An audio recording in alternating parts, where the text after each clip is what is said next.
Allow me.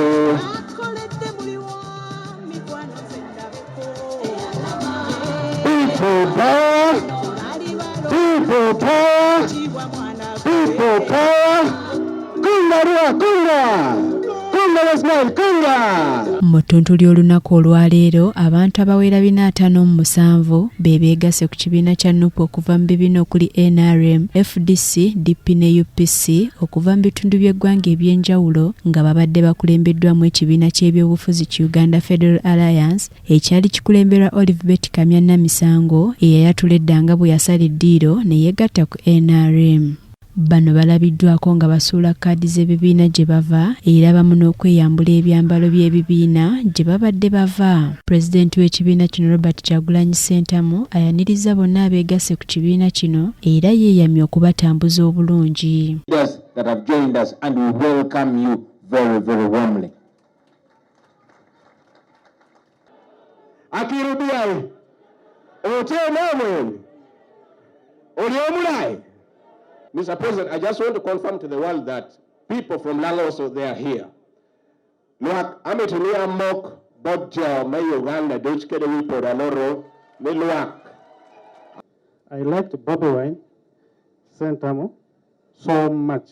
I supported him in the previous voting of 2021. I was an polling agent in the polling station. Thank you very much.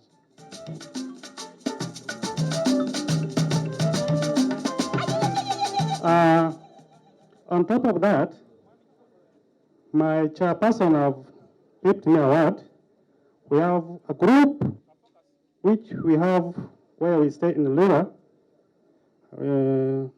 called Obrolo, a zone, and would like Kyagulanyi mu kwogera ku eri bammemba abajja abategeezezza nga bwe bakoze okusalawo okutuufa okwegatta ku NUP era n'abategeeza nga mu NUP bwe watali mupya oba mukadde mu kibiina nga bonna benkanankana. NUP emyaka 3 egiyise nga yakatandikibwawo ne mmemba eyajoyinize wiiki ewedde ne mmemba atujoyinize kati naye agenda tujoyininga omwezi ogujja.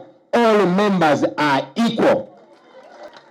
All members are equal. You see me here, I have the same rights and same responsibility as you in the National Unity Platform.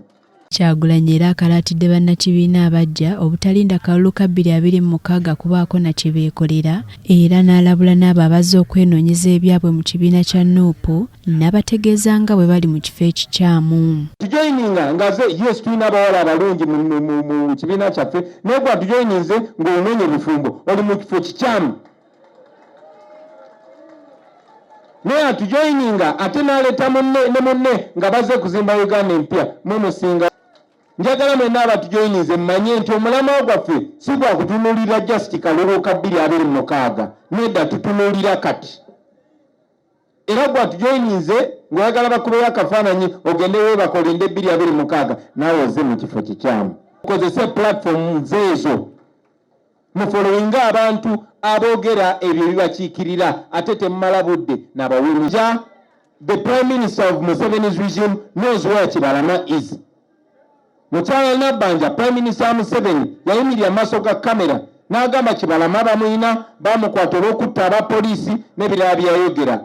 Tetuweereza nti Kibalama we baba bamugulako omusango twagala tumulabe mu kooti.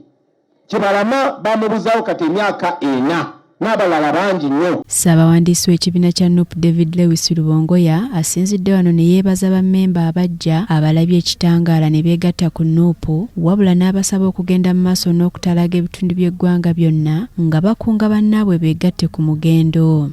Is essentially meant to launch us into a nationwide recruitment drive. And in the coming days, together with the mobilization team, together with the organization team, we are going to go all around the country, harvesting, getting the people who are going to be entering the National Unity Platform.